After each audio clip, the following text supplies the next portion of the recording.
Selamat berjumpa dalam Renungan Harian Provinsi MSI Indonesia, edisi Minggu 29 Desember 2024 pada Pesta Keluarga Kudus Nazaret.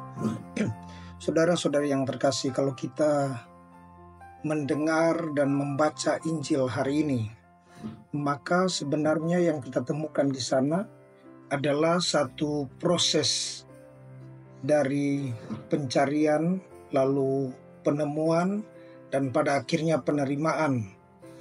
Pencarian akan identitas, lalu kemudian penemuan akan identitas, selanjutnya penerimaan akan identitas. Baik identitas sebagai ayah, Yosef, identitas sebagai ibu, Maria, dan identitas sebagai Yesus, Sang Putra Anak Allah.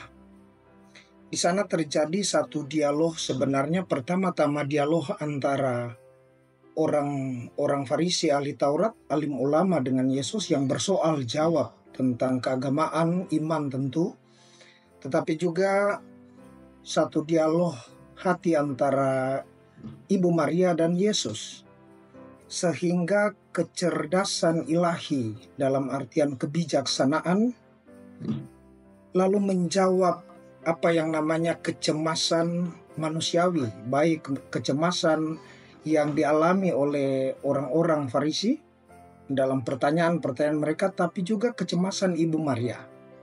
Di sini ketika kita melihat bagaimana Maria sungguh menemukan dirinya sebagai seorang ibu yang menerima mandat atau menerima tugas sebagai ibu juru selamat, maka dia tahu persis, dia kenal dengan baik, dia mencintai Yesus putranya, siapa Yesus anaknya itu.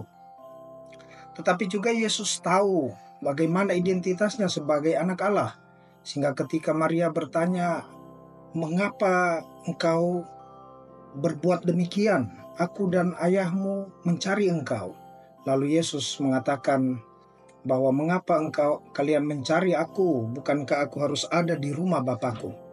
Saudara-saudari yang terkasih dalam Tuhan, dalam hidup keluarga kita, baik sebagai ayah, sebagai ibu, sebagai anak, pada akhirnya anak menjadi ibu atau ayah, dan pada akhirnya ayah dan ibu menjadi nenek atau kakek.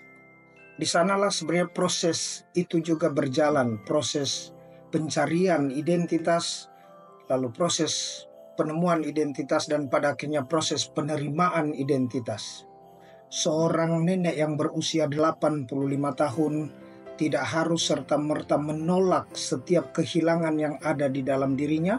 Rambut memutih, kulit mengerut, lalu gigi mulai berkurang, dan seterusnya, penglihatan mulai menurun, dan seterusnya. Itu adalah bagian dari penerimaan di dalam hidup. Dengan begitu, setiap orang Katolik meneladani yang utama adalah bukan pertama-tama situasi di dalam hal-hal yang kelihatan, yang nampak saja, tetapi bagaimana perjuangan keluarga kudus Nazaret dengan jatuh bangunnya mereka, dengan pergumulan tetapi komitmen yang setia untuk senantiasa melakukan apa yang Tuhan kehendaki dalam hidup mereka. Semoga kita terus dan selalu meneladani keluarga kudus Nazaret. Semoga demikian.